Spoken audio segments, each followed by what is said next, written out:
The bell above the door chimed as it opened. The man stepped inside. It was an old train car with cracked leather seats and flickering lights that looked like they could fall out at any second. He walked down the aisle, his footsteps echoing in the otherwise silent space. There were rows of seats, but he was the only passenger. The man sat down heavily in one of the seats, letting out a sigh as he did. He had traveled on this train countless times before, and it never failed to remind him of his own mortality. He pulled his hood further over his face, trying to get some sleep. It didn't help that there was a full moon tonight. The pale light from outside made everything look distorted and eerie. He tried to focus on his breathing.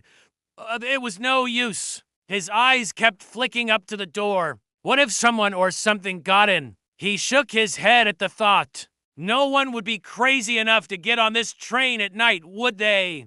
But then he heard it. Footsteps. He whipped his head up to look towards the door. Was he imagining things? Had the train stopped somewhere in between? He didn't remember seeing anyone else get on at the last station. Could someone have snuck in while he wasn't paying attention? The footsteps came again, slow and deliberate, echoing in the same way that his own had moments ago. They were getting closer. His heart started pounding in his chest, threatening to burst out. His hands trembled as he reached for the handle of the seat, knuckles white. The light flickered above him, casting dancing shadows on the walls. The footsteps stopped right behind him. He froze, not daring to move. He could feel his breath catching in his throat, each second ticking by like an eternity. The air grew colder, and he hugged himself, trying to fight back the rising panic. What if it was something dangerous?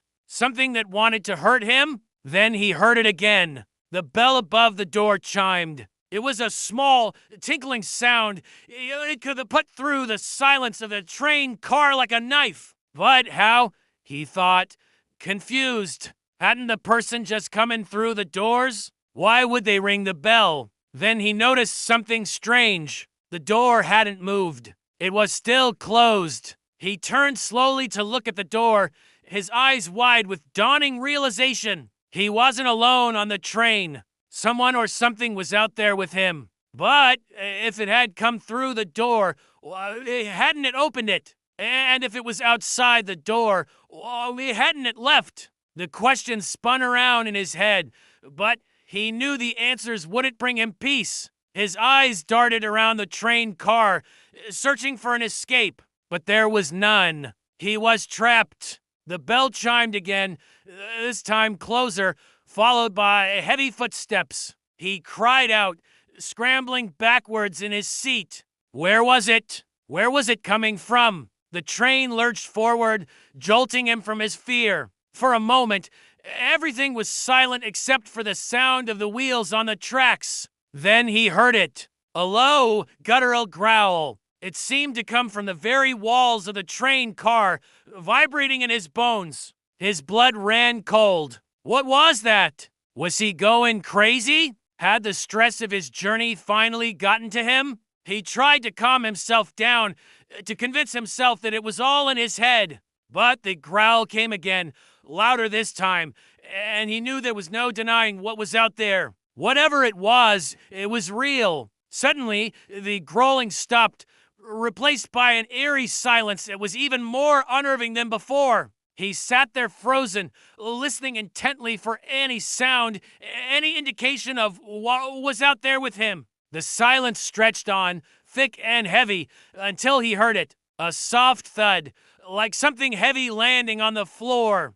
It was followed by the sound of dragging metal. He flinched, his eyes darting around the train car in search of the source of the noise. He strained to listen, his heart pounding in his chest. The dragging sound came again, closer this time, accompanied by a low growl. He gasped, scrambling backwards in his seat. What was out there? He wanted to scream, to make some kind of noise, anything to break the silence. But his voice wouldn't come. Then he saw it. A dark shape emerged from the shadows at the end of the train car. It was dragging itself closer, its growls echoing around them. His breath hitched in his throat as he watched it approach. What was that thing? How did it get on the train? It came closer still, revealing itself in the dim light. It was a large dog. It's fur matted and dirty, its eyes glowing a menacing red in the darkness.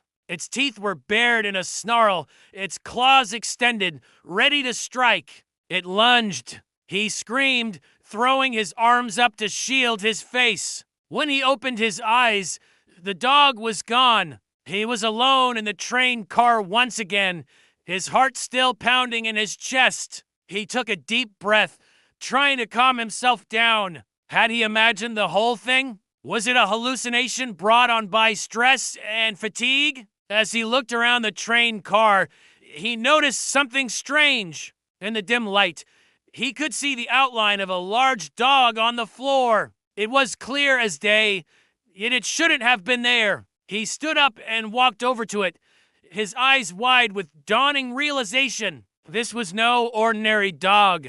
This was a hellhound, a creature of nightmares, banished to the underworld for all eternity. But how could it be here? And if it wasn't here, then what had attacked him? His mind raced, trying to make sense of what he was seeing.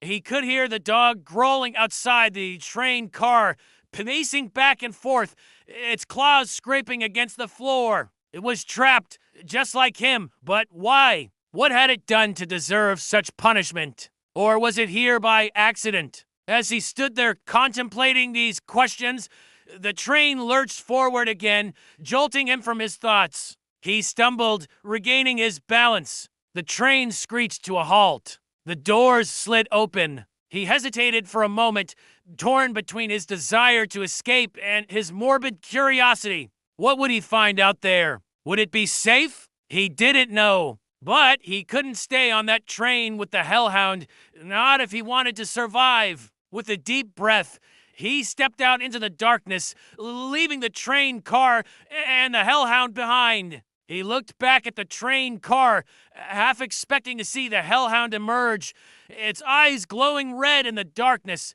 its growls echoing in his ears. But there was nothing. No hellhound, no snarling, no growling. Just an empty train car and a dark tunnel stretching into the darkness. He was alone now, truly alone. And as he walked away from the train, he could feel the hellhound's presence watching him, waiting for him to turn back so it could pounce. But he didn't. He kept walking, his eyes fixed on the darkness ahead. He didn't want to look back because he knew that if he did, the hellhound would be there, its eyes boring into his soul, its growls echoing in his ears. And he didn't want to hear those growls, to feel the dread that came with them. He walked on, his heart pounding in his chest, his breath misting in the cold air. The darkness seemed to press in around him, suffocating him. He could feel the hellhound's presence following him, its hot, fetid breath on his neck. But he didn't dare look back. He knew that if he did, he would be lost to the darkness forever. He just kept walking, stumbling through the darkness, away from the train and the hellhound, away from the nightmare that had become his journey.